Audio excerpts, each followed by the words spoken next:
costa molt aquí com a país veure que la cultura és realment un motor de progrés transformador i un motor econòmic molt important. De fet, un dels àmbits econòmics que més ha patit en aquests moments de tancament i de confinament, però que alhora més generosos perquè de seguida van posar al servei de la societat tot el que tenien, no? Museus obrint per internet els seus accessos, músics cantant, obres de teatre virtuals.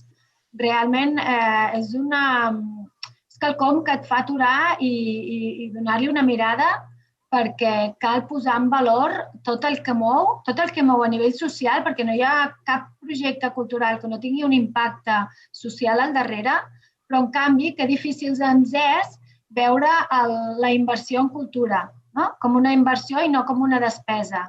Per nosaltres el més important, i ho he dit en l'ordre, no? Jo penso que és aconseguir que els projectes siguin el més sòlids possibles i que realment d'alguna manera siguin sostenibles per si mateixos.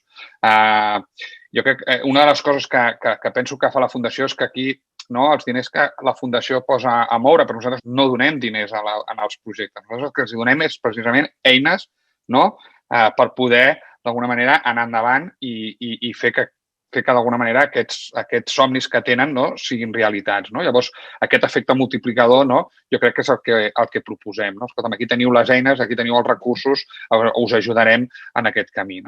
I pensem que aquest és el més important.